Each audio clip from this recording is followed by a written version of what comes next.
Hey guys, tonight we're stepping into the heart of what was, for a time, the most glamorous and exciting city in the world, Paris in the year 1870. Imagine grand boulevards teeming with fashionable people, the air filled with music from cafes and the scent of roasting chestnuts. It was the glittering capital of the Second French Empire, a city of art, spectacle, and a profound, unshakable confidence in its own cultural superiority. But tonight's story isn't about the glamour, it's about what happens when the most sophisticated city on earth is suddenly cut off from the world and begins, slowly and horribly, to starve. We are going to explore the terrible challenge of finding food during a citywide quarantine. The Great Siege of Paris. And let's be honest, you probably wouldn't have survived it. Forget the Prussian cannons for a moment. Imagine you're an apprentice baker. Your day starts at 3 a.m., and your primary tool is your own body. You used to knead monstrous troughs of dough for hours on end. There are no electric mixers, no fancy ovens, no air conditioning. You'd likely be defeated by the first batch of brioche, a sticky, buttery monster that would sap your will to live long before you had to worry about eating a rat. So, before you get comfortable, take a moment to like the video and subscribe, but only if you genuinely enjoy what I do here. It's a quiet and simple way to support the channel. And while you're at it, I'd love to see where and when you're tuning in from. Go ahead and drop your city and local time in the comments. It's always a little fascinating to see our community of history lovers spread across the globe. Now, dim the lights, maybe turn on a fan for that soft background hum, and let's ease into tonight's journey together. Your world is measured in flour, water, salt, and time. Your days begin in darkness and end in the satisfying, fragrant exhaustion of a day's bake. You are an apprentice at the Boulangerie du Bois, a small but highly respected bakery in the 6th arrondissement of Paris. The year is 1870 and the city, like a perfect loaf of bread, feels golden, crusty, and full of life. You sleep in a small garret room above the shop, and your alarm clock is the fist of the master baker. Monsieur Dubois, pounding on your door at 3 in the morning, you stumble out of your narrow bed. The air cold and still, and you dress by candlelight. Downstairs, in the warm, dark bakery, the day's work begins. The bakery is a world of magnificent smells. It is the sour, yeasty, almost alcoholic scent of the sourdough starter. The levain, a living, breathing thing that Monsieur Dubois attends to with more care than he gives most humans. It is the sweet, nutty smell of the bags of fine white flour. Stacked in a corner, it is the faint, clean scent of the salt. This is the holy trinity of your craft. Your first job is the mixing, not in a clean metal bowl, but in a massive wooden kneading trough. A great canoe-like vessel worn smooth by decades of use. You haul the heavy sacks of flour, your muscles straining, and you pour them into the trough. You add the water, the salt, the precious levain, and then the real work begins. You plunge your arms into the mixture up to your elbows and you begin to knead. It is a battle. The dough is a living, resistant creature. A sticky monster that you must fold and push and turn and stretch again and again until its very nature changes, until it becomes smooth and elastic and alive in a different way. Your master, a stern man with flour permanently embedded in his eyebrows, can tell if a dough is ready just by the feel of it. A kind of dough-based telepathy that you have yet to master. Your dough mostly just tells you that your back hurts, while the first batches of dough are rising under damp cloths. Their slow, magical fermentation filling the warm room with a sweet, beery perfume. You begin work on the finer things. The croissants. The amount of butter that goes into a single batch of croissants is a thing of wonder. You are convinced they are at least 80% butter by volume, held together by a combination of flour and sheer, audacious willpower. You learn the delicate art of lamination, of folding the cold, hard slab of butter into the dough. then rolling it out and folding it again and again, creating hundreds of paper-thin layers that will puff up into flaky, airy perfection in the heat of the oven. The oven itself is a beast. It is a great brick-lined cavern, its floor covered in tiles. It is fired with wood, and learning to manage its heat, to know its hot spots and its cool spots, is an art form in itself. The first bake of the day is always the baguettes. You watch as Monsieur Dubois, with a practiced, almost dismissive grace, scores the tops of the long, pale loaves with a razor blade, creating the slashes that will allow them to expand, to form their signature ear. He slides them into the oven on a long wooden peel. And you wait, and then the smell begins. It is the greatest smell in the world. It is the smell of bread baking, of caramelizing sugars, of transforming starch, of civilization itself. When the loaves emerge from the oven, they are magnificent, a deep, burnished gold, their crusts crackling audibly as they cool. This is the perfect Parisian loaf, the daily bread that fuels the greatest city in the world, and you help to make it. As the sun rises, the shop opens. A stream of regular customers arrives. A wealthy lady in a fine dress, who complains that the crust on her loaf is a shade too dark. A group of construction workers, their faces dusty, who buy long baguettes to eat for their lunch. A young artist who pays for his bread with a small charcoal sketch of your master. The bakery is a pillar of the neighborhood, and you are a part of it. Your duties often take you out into the city. You are sent to the great central market of Paris, Les Halles, to procure supplies. Walking through the streets of Paris is an education in itself. This is the new Paris, the city of Emperor Napoleon III and his master planner, Baron Haussmann, in a massive, controversial, and brilliant feat of urban renewal. They have torn down the dark, crooked, medieval alleys and replaced them with the city you see now. It is a city of wide, straight, tree-lined boulevards, of grand five-story apartment buildings with wrought iron balconies, of magnificent public parks and squares. It is a city designed for promenading, for sitting in sidewalk cafes, for grand military parades. It feels modern, powerful, and permanent. Historians of the future will debate the true nature of this Second Empire. Was it a glorious golden age? A belle époque of art, culture, and progress? Or was it a hollow, superficial society, a decadent empire drunk on spectacle? Its grand boulevards designed not just for beauty, but to make it easier for artillery to quell any popular uprisings for you. It is simply the magnificent, vibrant city you call home. Les Halles, the great market, is the belly of Paris. It is an overwhelming, chaotic, and wonderful assault on the senses. There are mountains of vegetables, pyramids of cheese, great, swinging carcasses of beef and pork. The air is thick with the smells of fresh produce, of fish on ice, of blood and sawdust. It is a testament to the city's endless abundance, its ability to draw in the agricultural wealth of the entire nation. The idea that this city could ever run out of food is not just unlikely, it is unthinkable. Your master, Monsieur Dubois, is a member of the ancient Bakers' Guild, a remnant of a medieval system that still holds sway over your trade. The guild sets the official price of bread, a crucial measure to keep the populace happy. It enforces quality standards and settles disputes between its members. It provides a sense of order, of tradition, of belonging to a craft that stretches back for centuries. You are not just a worker, you are an apprentice in a noble art. Your life is hard, the hours are long, the work is physically demanding, but it is a good life.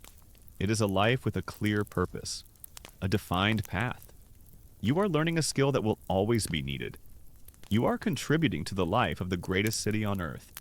You are surrounded by the smell of baking bread, and you are never hungry. In the summer of 1870, the air in the city is filled with a new kind of energy. A political tension with the powerful Germanic kingdom of Prussia has been simmering for years. And now it has reached a boiling point. The newspapers are full of patriotic fervor. The cafes buzz with talk of war, of national honor, of the superiority of the French army. No one seems to doubt the outcome. It will be a short, glorious war, a quick and decisive victory that will confirm the dominance of the French Empire. You see the soldiers marching through the streets, their new uniforms crisp, their rifles polished. They are young men, full of confidence and bravado, singing patriotic songs as they march towards the train stations that will take them to the front. The city cheers them on, showering them with flowers. You and your master get caught up in the patriotic fever. You hang the tricolor flag outside the bakery. You bake special loaves in the shape of the emperor's initial. It all feels like a grand and exciting spectacle. Another piece of Parisian theater. You close the shop one evening in late summer. You're tired. Your arms aching from kneading a double batch of dough to feed the excited crowds. You eat your dinner a hearty stew and a large piece of the day's bread. Still the best perk of the job. From the street outside, you can hear a distant brass band playing a military march. The city is confident. The city is celebrating a victory it has not yet won. You go to your bed, your mind full of the simple, satisfying certainties of flour and water and heat, and you fall asleep, untroubled by the distant drums of a war that you believe is a world away. The patriotic fervor that grips Paris in the summer of 1870 is as intoxicating as it is universal. Your bakery is a hub of confident predictions. The customers who come for their morning baguette speak of a swift and glorious victory. The Prussians, they say, are an army of beer-swilling peasants. The French army, with its legendary élan and its new, technologically superior Chassepot rifles, will be in Berlin by autumn. You and your master, Monsieur Dubois, get caught up in it, baking celebratory brioche and feeling a sense of pride as the columns of soldiers march past your shop. Their bright red trousers a confident splash of color against the city's gray stone. The first sign that something is wrong is the lack of news, or rather the lack of the right news. The newspapers, which had promised daily reports of glorious advances, are suddenly vague, filled with stories of strategic repositioning and minor skirmishes. The confident tone of the city begins to falter, replaced by a low hum of anxiety.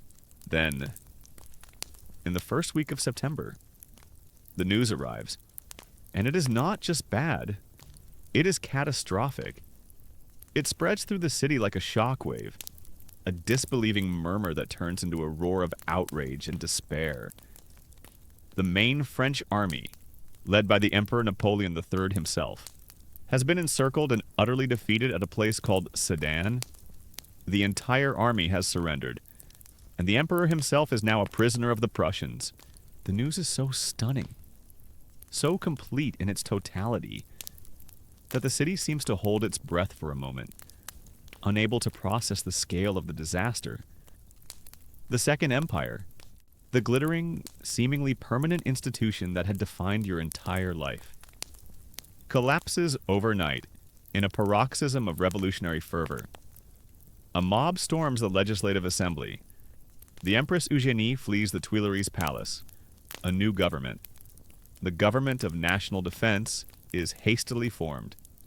And from the balcony of the Hôtel de Ville, the Third Republic is proclaimed. You see imperial eagles being torn down from buildings, replaced by the simple, revolutionary tricolor. But the political chaos is overshadowed by a more immediate, existential threat, with the main army gone. The road to Paris is wide open. The Prussian army, methodical and seemingly invincible, is marching on the capital, the city, which a few weeks ago was a stage for confident military parades, is now transformed into a fortress preparing for a desperate, last-ditch defense. The mood shifts from patriotic celebration to a kind of grim, defiant panic. A great human tide of refugees begins to pour into the city from the surrounding countryside, fleeing the advance of the Prussian army. The grand boulevards that Baron Haussmann built are now clogged with farm carts piled high with furniture, with bewildered peasants, with crying children. They seek the safety of the city's massive, modern fortifications. The great wall that encircles Paris. You watch them come, and for the first time, you feel a flicker of real fear. The city is becoming a trap. The preparations for the siege are frantic and surreal.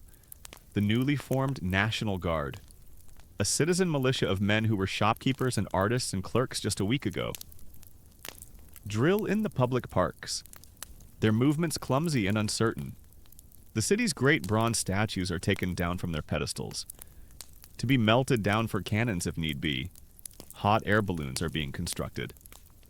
Not for spectacle, but as a desperate, experimental way to communicate with the outside world once the city is surrounded. And then comes the most bizarre preparation of all, the one that directly concerns you and your craft, the government. Realizing that a city of 2 million people will need to eat, organizes a great last-minute roundup of livestock from the surrounding countryside. And you witness the surreal sight of thousands upon thousands of sheep and cattle being herded into the city. The beautiful, manicured public spaces of Paris are transformed into vast, muddy stockyards, the elegant Bois de Boulogne, the fashionable promenades of the Champs-Élysées, the lovely Parc Monceau. They all become great. Stinking holding pens for a living, bleeding, lowing larder. It is a bold and desperate new direction in urban planning. You walk past what was once a lovely public garden and see a flock of sheep placidly chewing on the prize-winning roses. The purpose of this is clear to everyone. The city is preparing to be cut off. It is preparing to feed itself.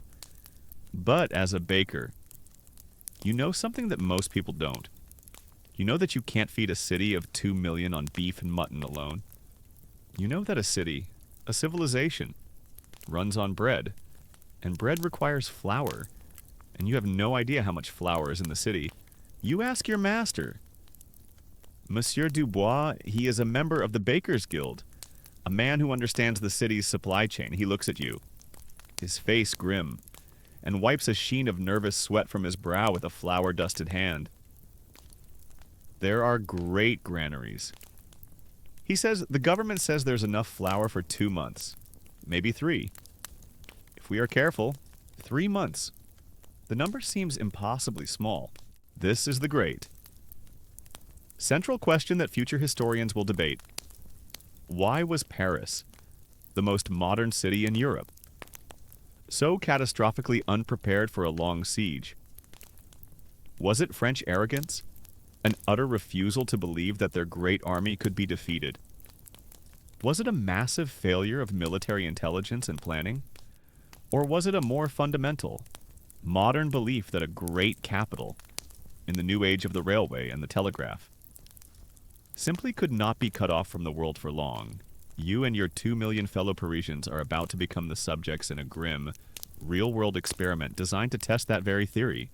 On the 19th of September, 1870, the experiment begins. The Prussian army completes its encirclement of the city. The last telegraph wire is cut. The last railway line is seized. The great iron gates of the 19 entrances to the city of Paris are swung shut, and they are barricaded with stone and earth. You hear the sound of the gates closing, a series of distant, heavy, final thuds that echo across the city. And then a new kind of quiet settles over Paris. The constant rumble of trains, the steady flow of goods from the countryside, the very pulse of the city's connection to the outside world, has stopped. You are all trapped. You are citizens of the largest and most glamorous prison on earth. The initial mood, however, is not one of despair. It is one of defiant, almost cheerful resolve. The Parisians are confident. They have their great walls, they have their newly formed National Guard, and they have a profound belief in their own revolutionary spirit. They are certain that the new armies being raised by the Republic in the provinces will come to their rescue. The siege, everyone agrees, will be over in a few weeks. It will be an adventure, a story to tell their grandchildren. The city's theaters even put on new plays with patriotic, siege-themed titles. In your bakery, business continues. But with a new edge, people are still confident. But they begin to buy an extra loaf, just in case. They linger in the shop, hungry for news and for reassurance. Monsieur Dubois puts on a brave face for the customers, but in the evenings, you see him in the storeroom, quietly counting his sacks of flour, his face etched with worry.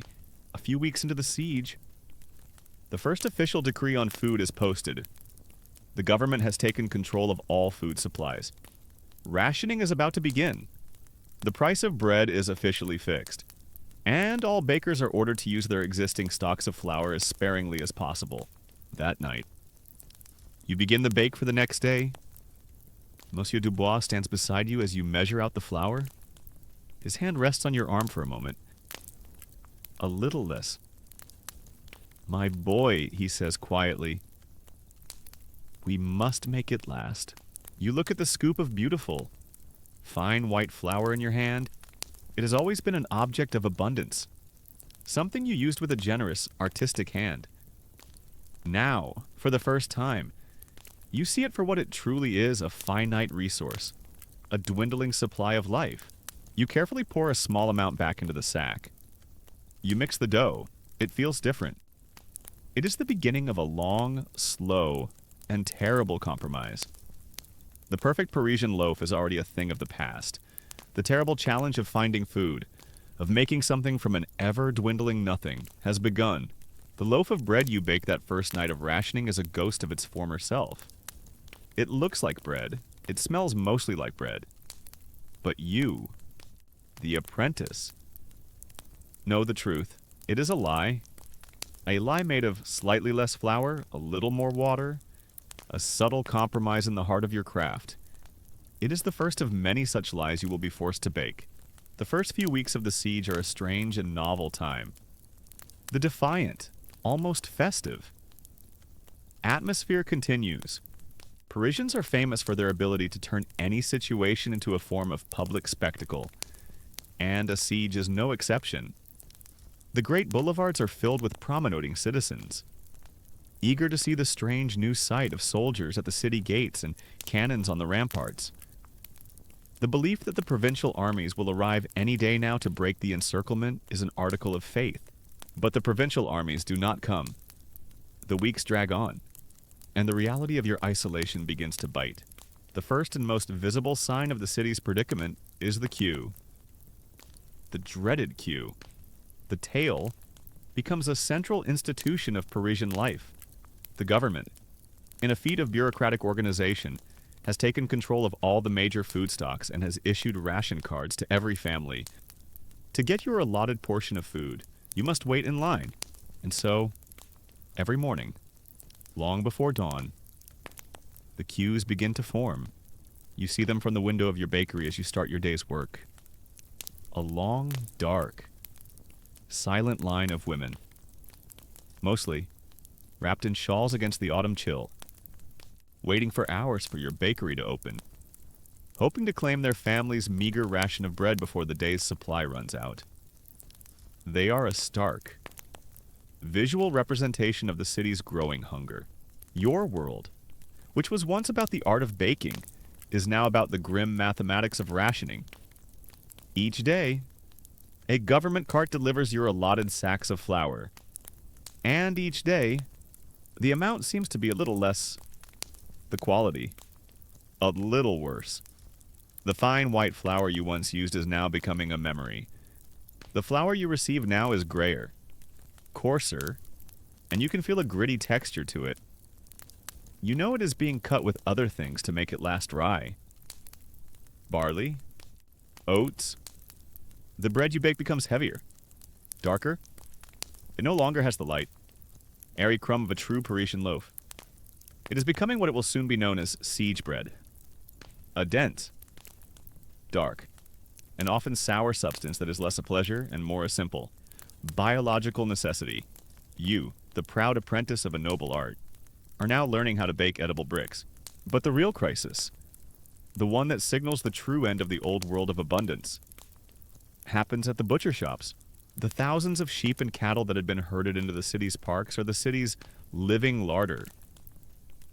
At first, their slaughter provides a steady, if strictly rationed, supply of fresh meat. The butcher shops, the boucheries, still have carcasses hanging from their hooks.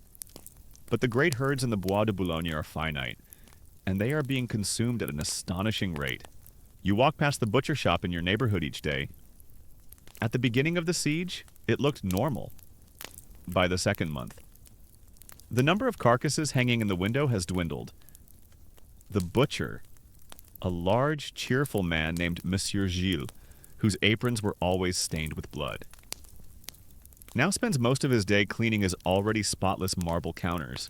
Then, one day in late October, you walk past and you see it. The shop is empty. The great sharp hooks from which the sides of beef and legs of lamb once hung are bare. They glint, clean and useless, in the weak autumn light. The butcher is standing in his doorway, a haunted look on his face. He has nothing left to sell. The last of the official beef and mutton rations has been distributed. The great herds are gone. Paris has eaten all of its cows and all of its sheep. The disappearance of normal meat creates a new, two-tiered food economy. For the poor, for the majority of Parisians, it means a diet that now consists almost entirely of your increasingly terrible bread and whatever vegetables can be scrounged. But for the wealthy, for those with coins still to spend, a thriving black market emerges. You hear the whispers. You see the signs of it. Some of your wealthier customers, who should be suffering like everyone else, still look remarkably well fed. They complain about the quality of your bread, but they do not have the gaunt, hungry look you see in the faces of the women in the queues. Historians of the future will debate the effectiveness and fairness of the French government's rationing system. Was it a noble, egalitarian attempt to ensure everyone got a share, or was it, like most systems, rife with corruption and inequality, allowing the rich to use their wealth to bypass the rules? You know the answer. You see it every day. You hear stories of a restaurant that has somehow acquired a private stock of hams, where a single slice of ham costs a month's wages. You hear of secret markets in back alleys where a single fresh egg is sold for the price of a bottle of fine wine. The official response to the end of the beef supply is a new and shocking decree. The government authorizes the slaughter of the city's horses for food. For a Parisian, this is an almost unthinkable act. The horse is a noble animal. It is a symbol of elegance and power. It is the engine of the city's cabs and omnibuses, a familiar and beloved part of the urban landscape. To eat a horse is a sign of desperation, a taboo that is about to be broken.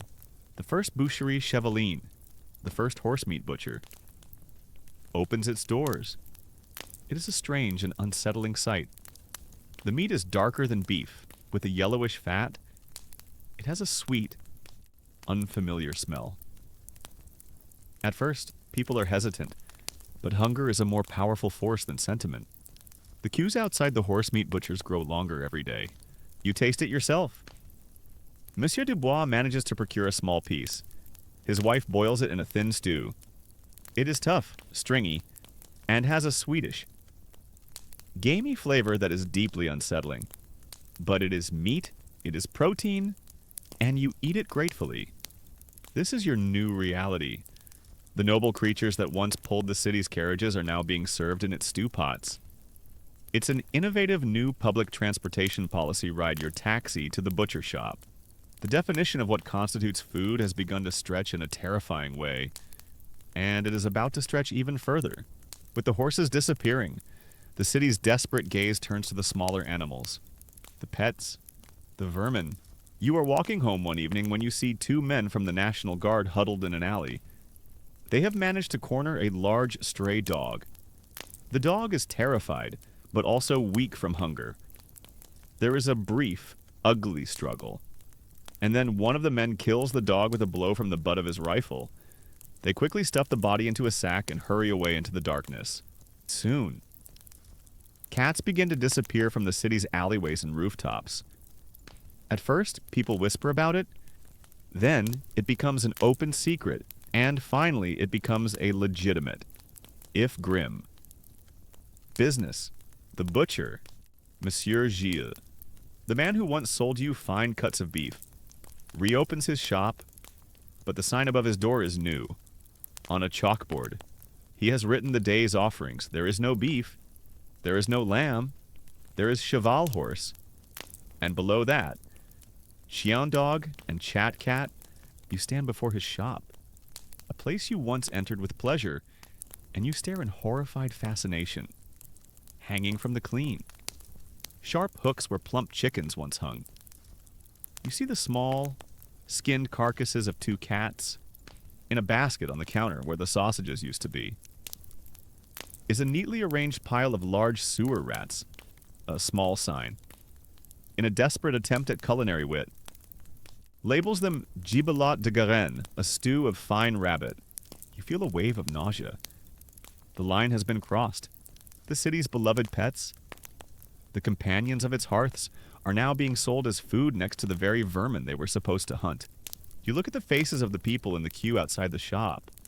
They are pale, thin, and grim. They are not monsters.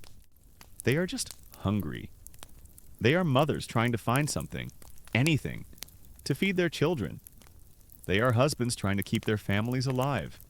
And in their faces, you see the terrifying power of hunger to erase the old rules, to dissolve the old taboos. You turn away from the butcher shop and you walk home. The image of the skinned cats and the hooks burned into your mind.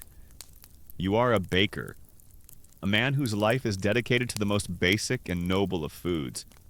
But you live in a city that is now eating its own pets. You know, with a certainty that chills you to the bone, that this is not the bottom. The descent has only just begun. The transition from autumn to winter brings a new and more profound kind of misery to the besieged city of Paris. The cold is a physical enemy, a constant, creeping presence that seeps through the walls of the unheated buildings and settles deep in your bones. The city's supply of coal and firewood is dwindling as rapidly as the food, and with the cold comes a deeper, sharper hunger, a gnawing emptiness that the city's meager rations can no longer pretend to satisfy. The supply of cats, dogs, and rats, once a shocking new addition to the Parisian diet, has itself begun to run out. The city's scavengers have been too efficient. The alleys are eerily silent, devoid of stray animals. The butcher shops that once sold these miserable creatures now stand empty again. Hunger, which had been a constant, dull ache, is now becoming a sharp, desperate, and dangerous force. The queues outside your bakery are longer. The faces are thinner, and the mood is uglier. You see fights break out over a dropped loaf of your terrible bread. You see the hope in people's eyes being replaced by a kind of dull, animalistic desperation. It is in this atmosphere of extreme cold and deepening starvation that a new, wild, and altogether insane rumor begins to circulate through the city. It starts as a dark joke in the breadlines, a cynical piece of gallows humor, but in a city that has exhausted all other options. The joke slowly, horribly, begins to sound like a serious proposal. The city has one last, untouched larder, a final, magnificent, and previously unthinkable source of fresh meat. The Jardin d'Acclimatation, the great zoological garden in the Bois de Boulogne, the zoo, a place of wonder and education, a symbol of Paris's scientific curiosity and its global reach. It is home to a collection of exotic and beautiful creatures from every corner of the world, and they, unlike the citizens of Paris, are still relatively fat and well-fed. The idea is monstrous. It is an act of civic cannibalism, a city preparing to devour its own treasures. But hunger is a force that respects no taboos, no symbols. The government, desperate to stave off mass starvation and the riots that would surely follow, makes a decision. They authorize the sale and slaughter of the animals in the city zoo. The news spreads through the city, and the reaction is not one of universal horror, but one of grim, practical acceptance. The time for sentimentality is over. What follows is one of the most surreal and tragic episodes in the city's history. The animals are put up for auction. The butchers of Paris, the same men who a few months ago were selling you fine cuts of beef and are now experts in the preparation of cats, gather to bid on this new, exotic stock. You hear the stories from a man who was there.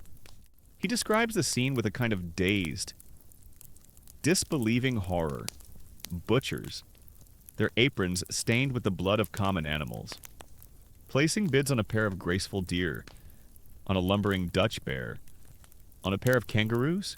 The bidding is fierce for the two most famous and beloved residents of the zoo, the two great elephants, Castor and Pollux. They are the stars of the garden, the delight of Parisian children, and they are now just two very large sources of potential meat. A consortium of the city's finest butchers pools their money and buys the pair for a staggering sum. The butcher shops of Paris, which had been empty for weeks, are suddenly filled with a bizarre and tragic menagerie of meats. Your local butcher, Monsieur Gilles, procures an antelope and half a camel. His chalkboard, which once advertised simple cuts of pork and beef, now reads like the menu from a fever dream. Côtelette d'antilope, filet de chameau. This new exotic meat is fantastically expensive. It is not for the common people who wait in your breadline. It is for the very wealthy. The ones who still have fortunes hidden away. The ones who have grown tired of horse meat and rat pie. For them. This tragic slaughter becomes a new and exciting culinary adventure. The famous restaurants of Paris, the few that remain open, begin to create elaborate and horrifyingly creative siege menus. A copy of a menu from one of the finest restaurants is passed around your neighborhood. A document of both culinary genius and profound moral collapse. You read the offerings, your mind struggling to comprehend them. Consommé d'éléphant, éléphant brut. Le chameau rôti à l'anglaise, camel, roasted English style. Civette kangaroo, kangaroo stew. Côte d'ours rôti, sauce poivrade, roasted bear ribs with pepper sauce. And at the bottom of the menu, a dish that seems to encapsulate the entire horror of the siege in a few. Simple words, le chat flanqué de race, a cat. Served with rats on the side, you stand there, your own stomach aching with a hunger that your daily ration of gritty, straw-flecked bread cannot touch. And you read a menu that offers elephant soup to the rich. The siege has not made all Parisians equal in their suffering. It has only created new and more grotesque divisions between the starving and the feasting. You think about the meaning of this act. Is this a sign that civilization has finally collapsed? That all cultural norms, all sense of beauty and wonder, have been consumed by the base, animal need for food? Or is it, in its own terrible way, a pragmatic act of survival, a logical, if heartbreaking, decision to use the last available resource? Future historians will debate this. Was the dining on the zoo animals a symbol of a decadent society's final, bizarre implosion? Or was it simply a rational choice made by desperate people? You do not have the luxury of academic debate. You only know that it feels like the end of the world, while the wealthy are experimenting with roasted camel. Your own life as a baker becomes a daily struggle against a new enemy, your own ingredients. The flour delivered by the government is now a substance barely recognizable as such. It is a dark, brownish-gray powder, heavy and damp.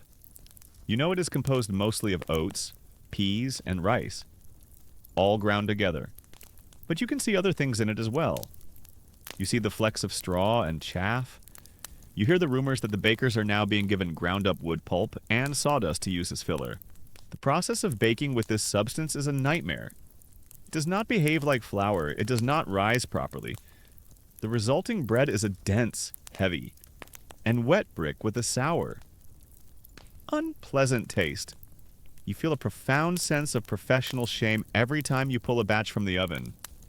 You, an apprentice of the art of the perfect Parisian loaf, are now producing something that is barely food, and yet the queues for this terrible bread are longer and more desperate than ever. It is all the people have. You see women weep with gratitude when you hand them their family's small, heavy, dark loaf. One day, a woman in the queue faints from hunger. She simply collapses onto the cold pavement. The others in the line are too weak to help her. They just stare, their faces impassive. Hunger has burned away their compassion. There is no room for sympathy when you are fighting for your own survival. That night, after a grueling 18-hour day of producing your terrible siege bread, you are rewarded with your own ration. A single, small loaf. You take it back to your small garret room. You have also managed to acquire a small piece of meat on the black market. It is a piece of horse meat, a luxury that you paid for with a small silver button from your coat. You sit alone in your cold room, and you eat your dinner. You gnaw on the tough. Swedish horse meat, and you chew the dents. Sour bread, which tastes faintly of sawdust. As you are eating, you hear a sound from the street below. It is the sound of music and drunken laughter, coming from one of the few restaurants that is still open. One of the restaurants that serves the zoo animals. You go to your window and you look down. You see a group of wealthy men in fine overcoats, their faces flushed with wine. Emerging from the restaurant, they are laughing, congratulating each other on the magnificent meal they have just had. One of them mentions the deliciousness of the elephant trunk, which he says was a particular delicacy. You stand at your cold window, looking down at the feasting rich. You hold your piece of horse meat in one hand and your loaf of sawdust bread in the other, and a wave of despair so profound that it makes you dizzy washes over you. The city is not just starving, it is going mad. It is eating its own wonders, its own pets, its own soul. And the gap between those who can afford to feast on an elephant and those who are grateful for a piece of horse seems wider and more insurmountable than the great, unbreachable wall that surrounds your city. The hunger is a physical ache in your belly, but the injustice of it all is a sickness in your heart that feels far, far worse. The surreal interlude of dining on zoo animals is a brief and expensive distraction for the wealthy, for you, and for the vast majority of Paris. The grim reality is the breadline. The winter of 1870 deepens, and the city's hunger becomes a cold, hard, and permanent thing. The memory of a simple slice of beef, or even the tough, stringy horse meat you once considered a hardship, is now a fantastical dream. Your world has shrunk to the size of a single, miserable, and increasingly disgusting loaf of bread. You are a baker. Your entire identity, your craft, your pride, is tied to the magical transformation of flour into life-sustaining, beautiful bread. And now, you must preside over the systematic perversion of your own art. The last of the true flour is gone. The government, which seized all private stocks weeks ago, now controls the city's entire grain supply, and that supply is nearly exhausted. The sacks that are delivered to your bakery each morning by a grim-faced official from the National Guard no longer contain the fine, white, powdery wheat flour you are used to. The substance you are now given is a strange, dark, and heavy meal. It is a brownish-gray color, and when you run it through your fingers, you feel a coarse, gritty texture. It smells faintly of oats, of dust, of the floor of a granary that has been swept one last time. This, you are told, is your flour. It is a government-mandated blend of whatever could be found and ground into a powder. It contains a little low-grade wheat, but it is mostly ground oats, rice, peas, and, you can clearly see and feel, a significant portion of straw and chaff. You hear the rumors that some bakers are being given ground wood pulp and sawdust to mix in. Looking at the gritty meal in your hands, you believe it. Making bread from this substance is not baking. It is a kind of desperate ugly alchemy. The process begins with the mixing. The flour substitute does not behave like real flour. It does not absorb the water in the same way. Instead of forming a smooth, elastic dough, it creates a thick, sticky, and obstinate paste. The color and texture of wet mud. The yeasty, promising smell of rising dough is gone, replaced by a sour, musty odor. The kneading is no longer a battle with the living, resistant thing. It is a dead, heavy labor. There's no gluten to develop, no structure to build. You are not strengthening a delicate web of protein. You are simply compacting a wet, fibrous mass. Your master, Monsieur Dubois, his own face now thin and gaunt, watches you work. His expression a mixture of despair and professional disgust. The art has gone out of the work. All that is left is the grim, repetitive motion. The dough, if it can be called that, does not rise, your precious levain. The sourdough starter that you have kept alive for years struggles to find any nourishment in this starchy, sawdust-flecked mess. It bubbles weakly for a time, but it cannot perform its magic. The loaves do not double in size. They just sit there on the proving boards, dense, sad, and inert lumps. The final stage is the bake. In the great brick oven, a true loaf of bread undergoes a magical transformation called oven spring, where the heat causes a final, rapid expansion, creating a light, airy crumb and a crisp, crackling crust. Your siege bread does not spring. It thuds. It sits in the fierce heat of the oven, and it bakes into a hard, dense, dark brown brick. When you pull it out with your long wooden peel, there is no beautiful, fragrant steam. There's only the faint smell of burnt porridge and damp, toasted hay.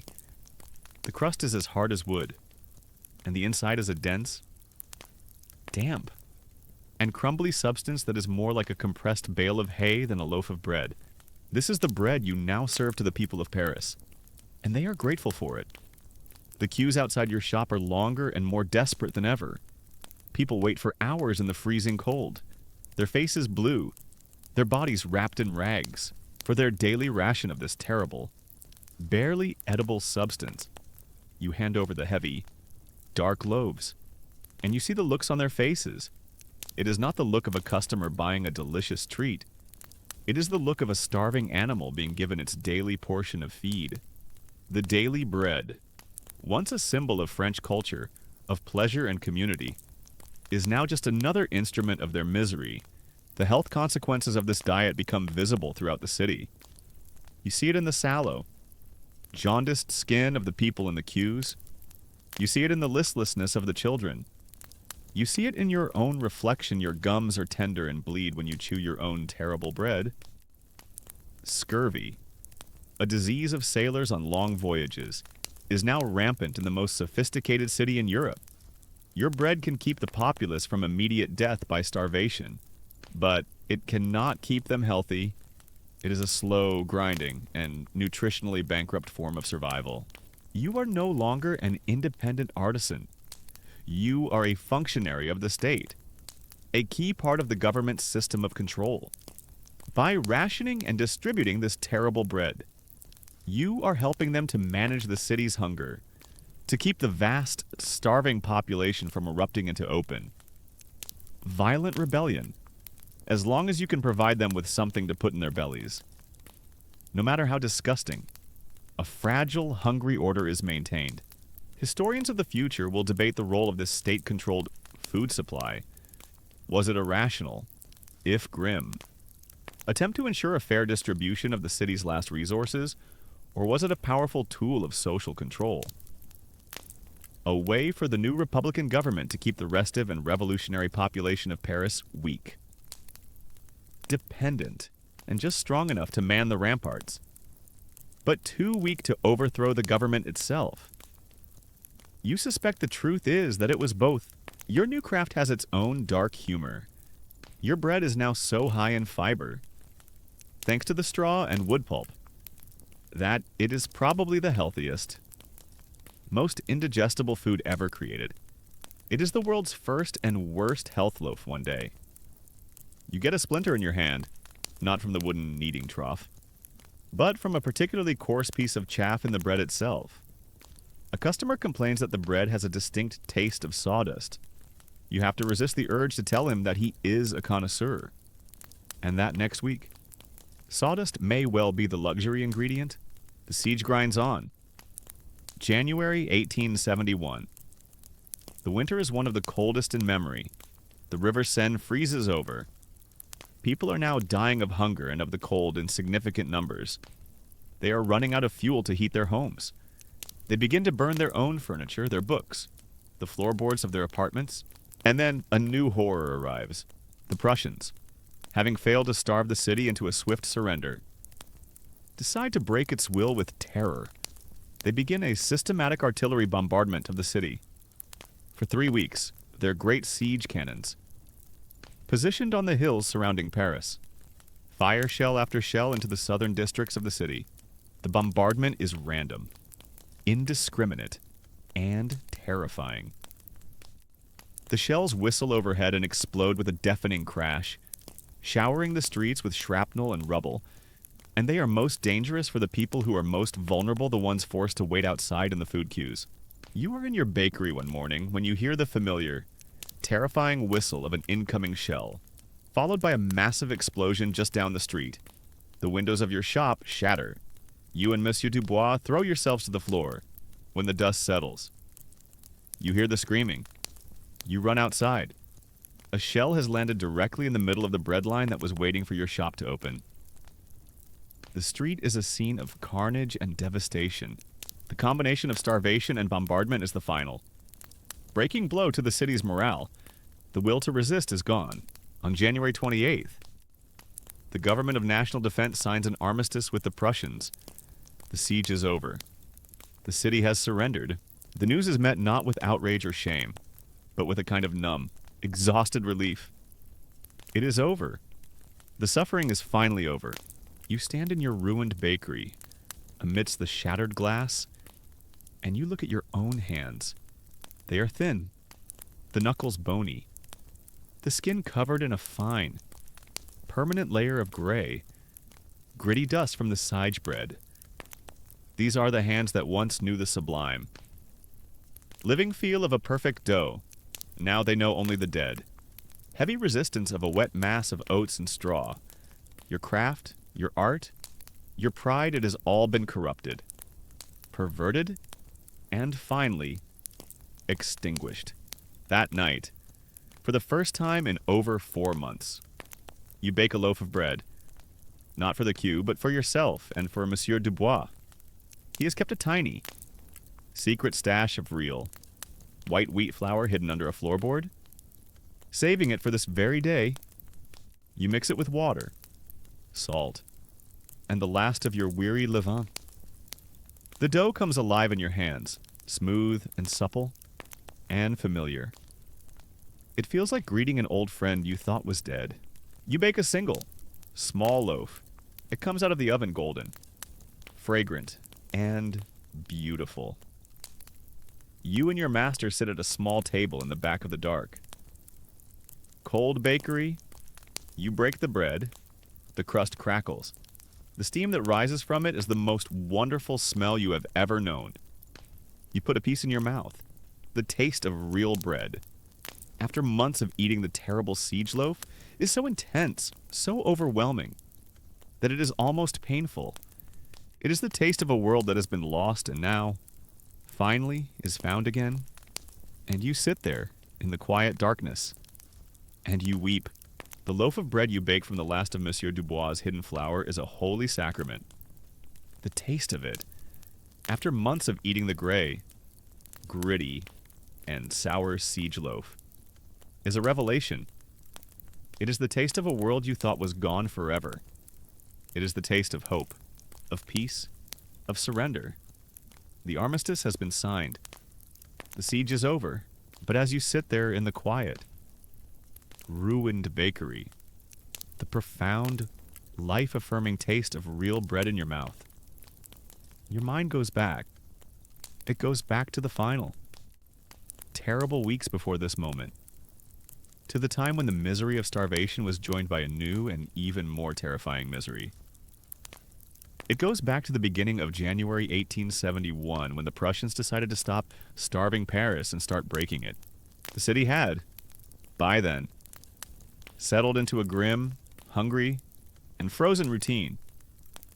The days were defined by the endless, shuffling queues for your terrible bread and the strange, unidentifiable meats at the butcher shops. The nights were defined by the cold and the gnawing emptiness in your belly.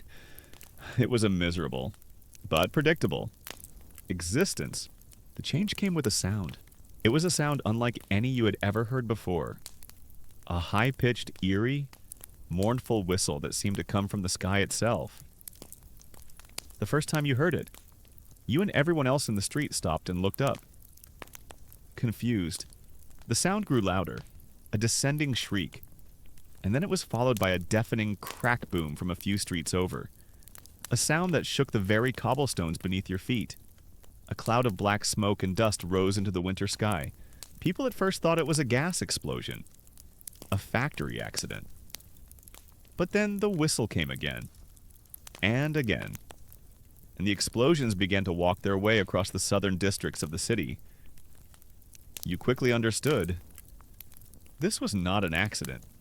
This was a new and terrible phase of the war. The Prussians were bombarding Paris for the first 4 months of the siege. The Prussian cannons had remained mostly silent. Their strategy was one of patient starvation. But their patience had run out, and so they had brought up their great Krupp siege cannons, the most powerful artillery in the world, and they had begun a systematic, relentless, and deliberately terrifying bombardment. Not of the city's great fortifications, but of its people. This was a new kind of warfare. The shells were not aimed at your forts or your ramparts. They were aimed at your homes.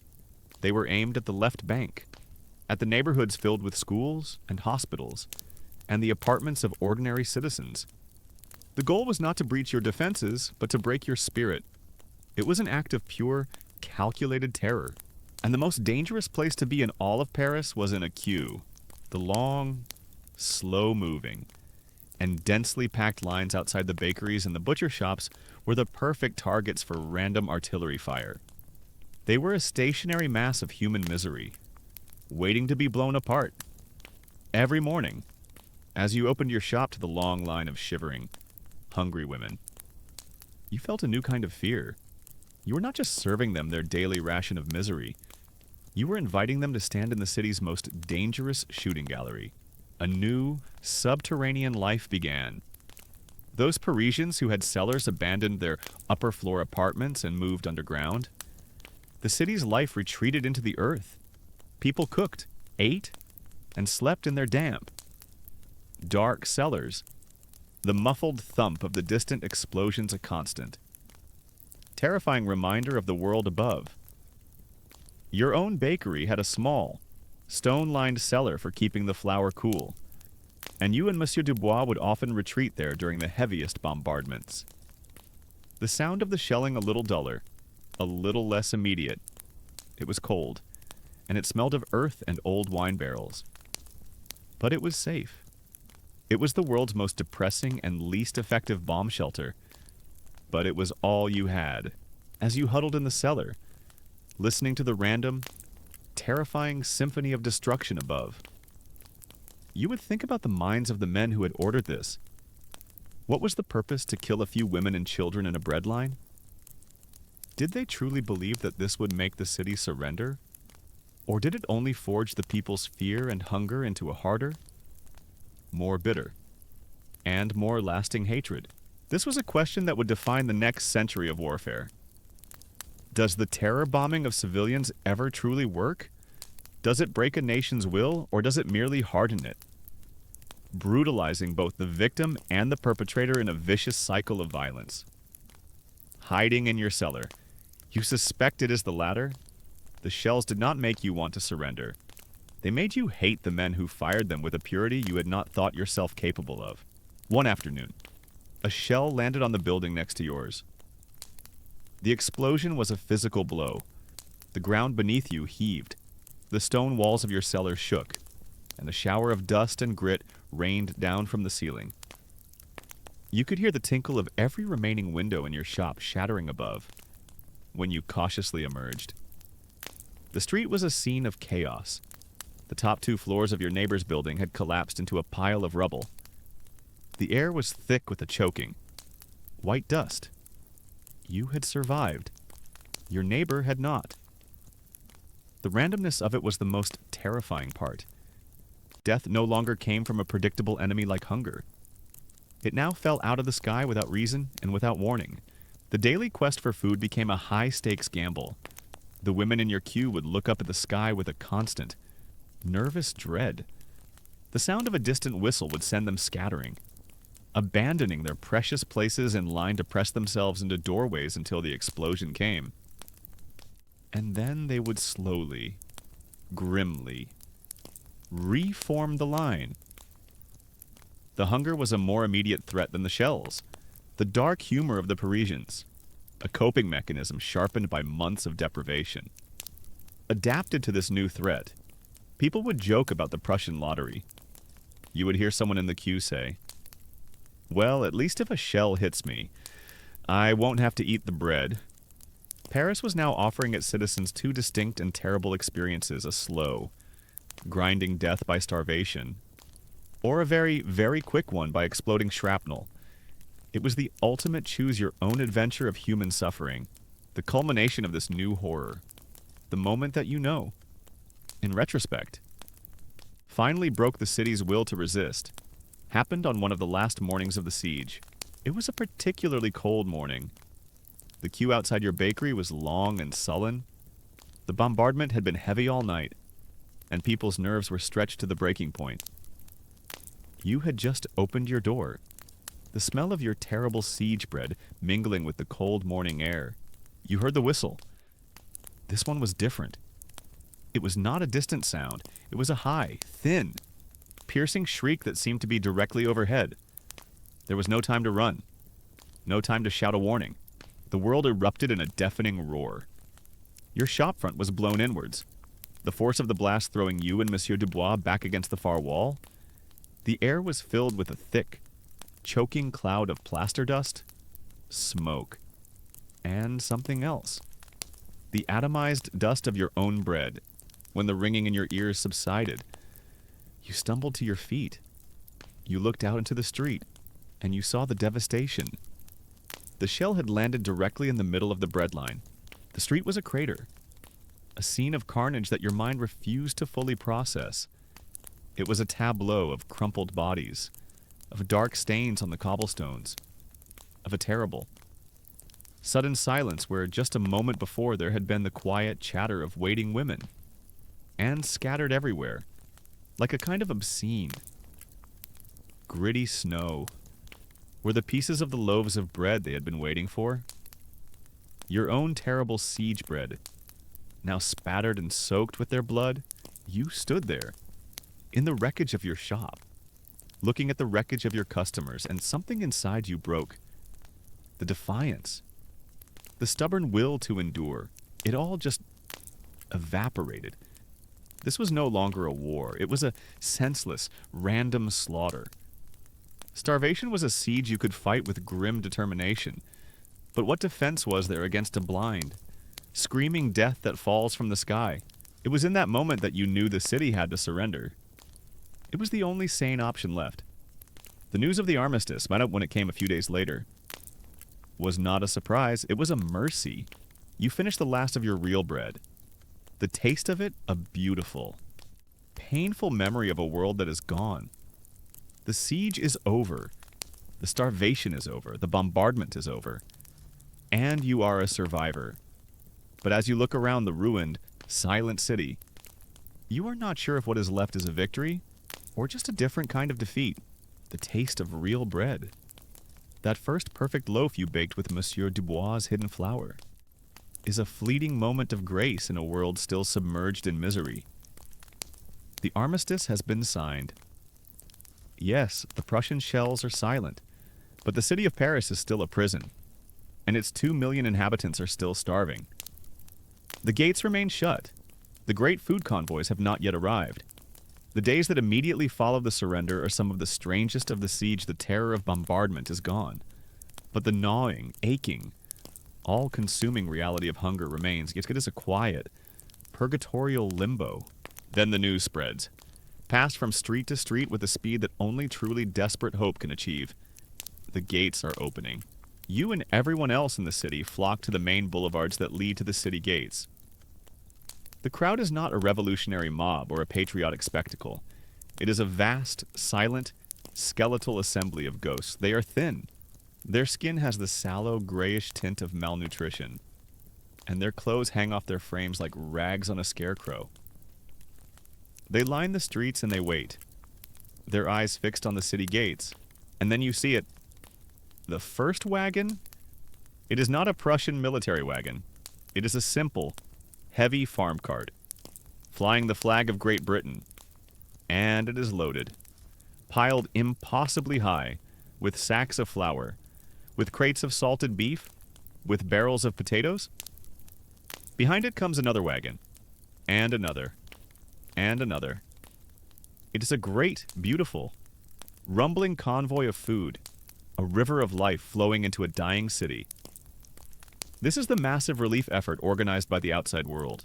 From Britain and America, a rescue mission for the starving people of Paris. A sound ripples through the crowd, a sound you have not heard in months. It is the sound of thousands of people weeping at once, not with grief, but with a relief so profound it is a physical, wrenching agony. The government and the relief agencies move quickly to set up distribution centers. The queues form again, but the atmosphere is completely different. The sullen, desperate silence is replaced by a buzzing, almost hysterical, joyous anticipation. You are given your first ration of real food. It is not much. A piece of coarse, dark bread from the British convoys, a thick slice of American salted beef, and a small tin of sweetened, condensed milk. You take it back to the bakery, your hands trembling. You sit at the great wooden trough where you once wrestled with dough made of straw, and you look at this simple meal. It is the most beautiful sight you have ever seen. You take your first bite of the beef, the saltiness, the richness, the texture of real meat. The sensation is so intense, so overwhelming, that it is almost painful. Your mouth floods with saliva, your shrunken stomach, used to months of a watery, fibrous diet, cramps and protest. You take a bite of the bread, then a spoonful of the thick, sweet, condensed milk. The sheer intensity of the sugar is a shock to your system. It is the taste of a forgotten world, a world of abundance. And it is too much to bear. You have to stop, your head spinning, your stomach churning. You are learning the final, cruel paradox of starvation, the danger of refeeding.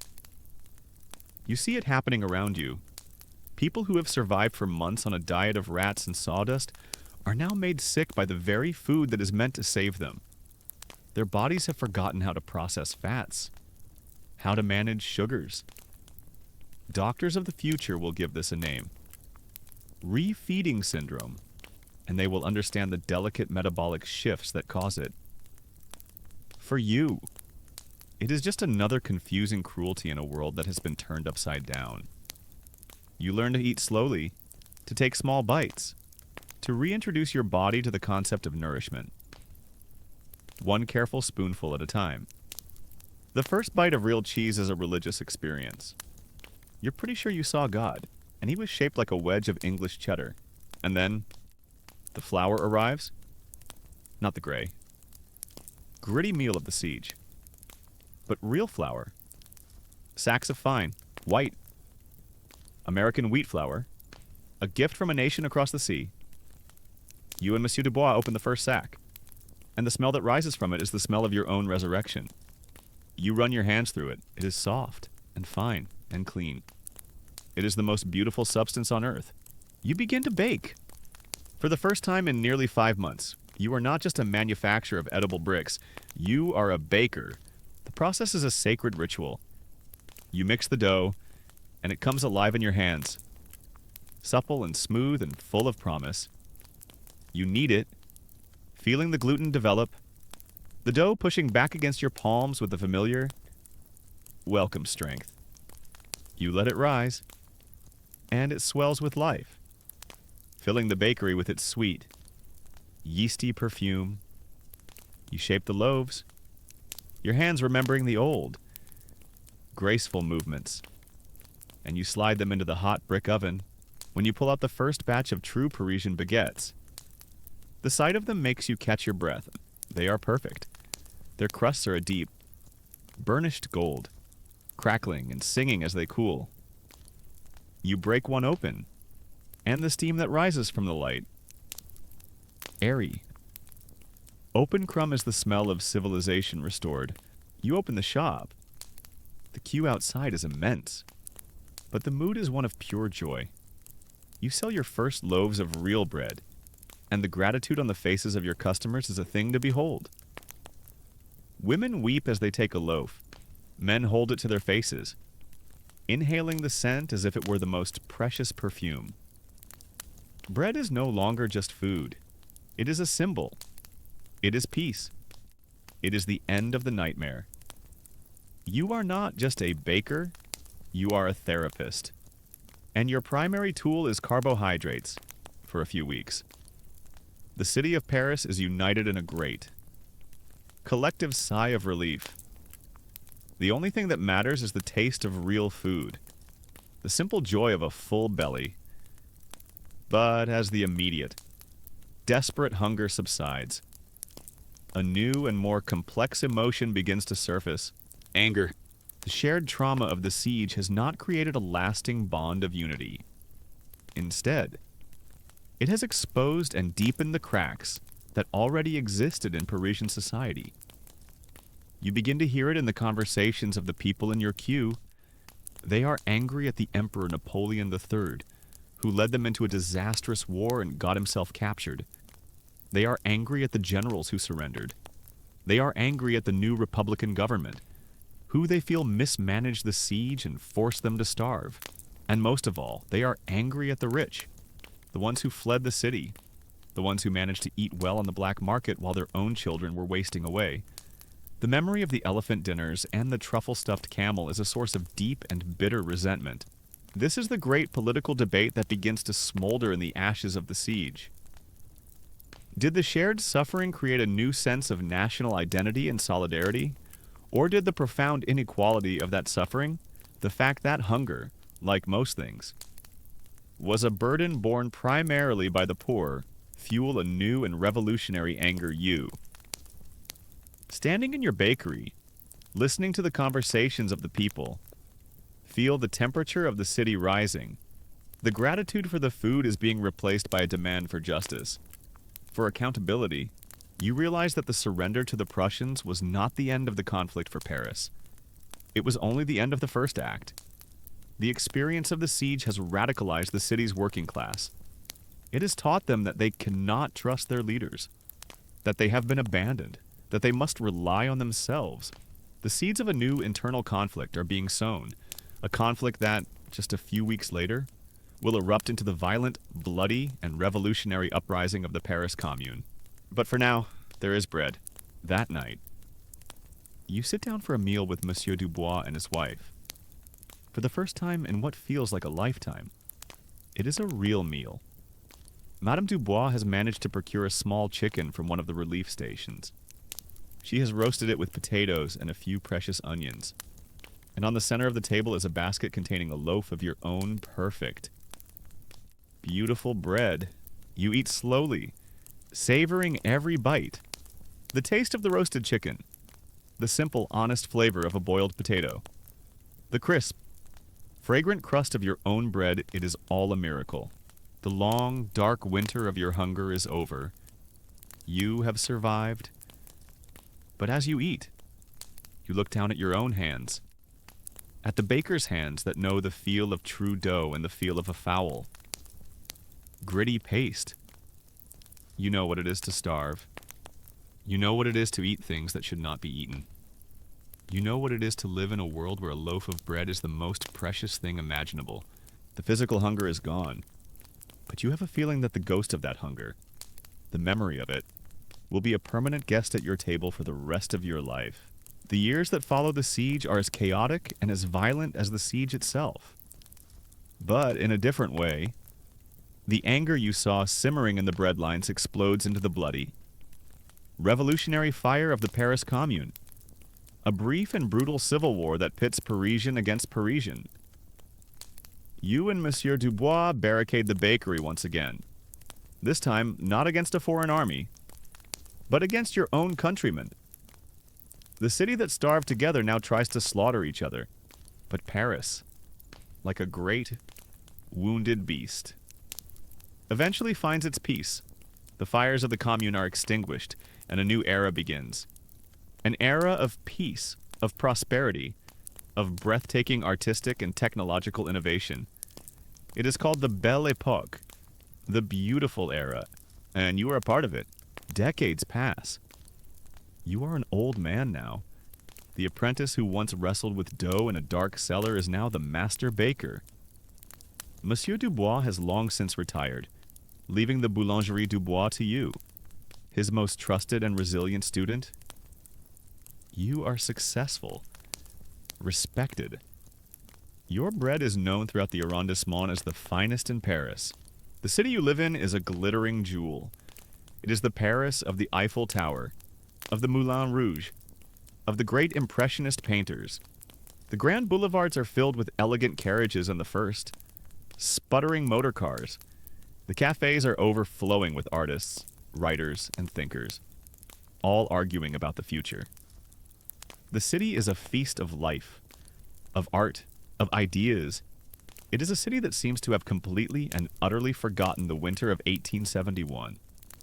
It has buried the memory of the hunger under a great, glittering mountain of pleasure and progress. But you have not forgotten. The ghost of hunger is a permanent resident in the house of your soul. It has shaped you in 1,000 small ways. You are known as the most generous baker in Paris. You never throw away a single loaf of unsold bread. At the end of each day, the poor of your neighborhood know they can come to your back door for a free loaf. Your apprentices, young men full of the easy confidence of a well-fed generation, think you are a saint. They do not understand that you are not motivated by piety, but by the gut level, cellular memory of what it feels like to be truly, desperately hungry.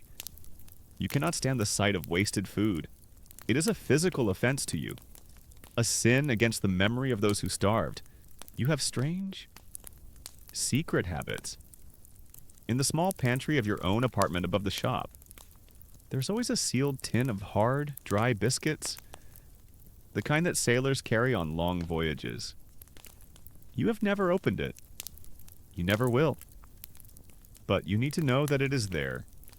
It is your private insurance against a catastrophe that you know is always possible. Your relationship with food is forever changed. You eat well now. You appreciate the fine things your success has brought you. But you eat every meal with a quiet, conscious gratitude that is almost a form of prayer. You watch your wealthy customers, the children and grandchildren of the Second Empire elite, picking at their food, complaining about the quality of the butter in their brioche, and you feel a quiet, pitying contempt for them. They have never been hungry. They do not understand the true value of the food they so carelessly dismiss. You watch as Paris becomes the undisputed gastronomic capital of the world. You see the rise of the great chefs, the glorification of food, the transformation of dining into a high art form. The city seems to be obsessed with food, with its preparation, with its presentation, with its consumption. And you wonder, sometimes, if this citywide obsession, this almost frantic pursuit of culinary perfection, is a kind of collective, subconscious reaction to the trauma you all lived through. Historians and sociologists of the future will debate this. Did the great starvation of the siege create a deep, cultural scar that Paris tried to heal with a feast that lasted for 30 years? Was the Belle Époque, with its celebration of earthly pleasures? A direct response to the memory of mass death and deprivation. You, who can still sometimes taste the phantom grit of sawdust in the back of your throat. Believe that it is a city, like a man, can be haunted by the ghost of a hunger it has tried to forget. Sometimes. You meet with the other survivors. There are not many of you left. You are members of a small, informal club, bound by a shared experience that no one else can possibly understand. You meet once a year, on the anniversary of the surrender. You do not meet at a fancy restaurant. You meet in the back room of a simple tavern, and you do not eat fine food. You eat a simple, hearty beef stew, a reminder of the first food that was lost, and you drink cheap, red wine, and you tell the old stories. You talk about the taste of horse meat, about the surreal sight of the kangaroos at the zoo, about the particular flavor of your own terrible siege bread. You laugh about it now. A dark, quiet, knowing laugh. It is a kind of communion, a sharing of a terrible sacrament. But most of the time, you live in the present. You live in your beautiful, fragrant bakery. You wake in the dark. You feel the living dough in your hands. You smell the miracle of the baking bread. The craft that was once perverted has been restored. It is your solace, your art, your purpose. One evening, you are closing the shop. Your last apprentice has gone home. You are alone in the warm, fragrant darkness of the bakery. You are an old man, and you are tired. You take one of the day's loaves, a perfect golden brown baguette, still slightly warm from the oven. You hold it in your hands. You feel its satisfying weight. You run your thumb over its crisp, crackling crust. You break it in half. The sound, that perfect, sharp crackle, is still the most beautiful sound in the world to you. You lift it to your face and inhale the steam that rises from its light. Airy crumb. It is the smell of life, of peace, of civilization. You eat a piece. The taste is simple, and it is perfect. The physical hunger you endured in that long-ago winter is a distant, fading memory. But you know that the ghost of that hunger will never truly leave you. It is a part of you now. It is baked into your soul. It is the salt that gives the rest of your life its flavor. It is the secret ingredient in every perfect loaf of bread you will ever make. The old baker finishes his bread, his quiet, solitary communion. He banks the embers in the great brick oven, the source of so much sorrow and so much joy. He turns down the last oil lamp, and the bakery is filled with a soft, warm, and fragrant darkness. The ghosts of the siege are quiet tonight. The story is over. Let the memory of the old man, of his bread, of his hunger, and of his final quiet peace begin to fade now, like the last warmth from a cooling oven. Your own journey is done. Return from the bustling boulevards of Paris, from the bread lines and the barricades, to the simple, present comfort of your own room. The only scents are the familiar ones of your own quiet space. The only sounds are the soft, gentle rhythms of the night. The city outside your own window is at peace. Feel a sense of calm settle over you. A gentle letting go of the day's cares. Your own body feels heavy now, ready for rest. Your breathing is slow and deep, a quiet tide pulling you away from the shores of wakefulness. Let your thoughts soften. Let them lose their sharp edges. Let them drift away like flour dusting in the air. There are no more cues to stand in. No more shells to fear then. There is only the deep, profound, and welcoming stillness of the night. The darkness behind your eyes is a warm and safe place, a sanctuary. Allow yourself to sink into it, to be held by it. You are safe. You are comfortable. You are drifting, easily and effortlessly, toward the restorative and dreamless peace of deep sleep. Let go now. Your long day is over. It is time to rest.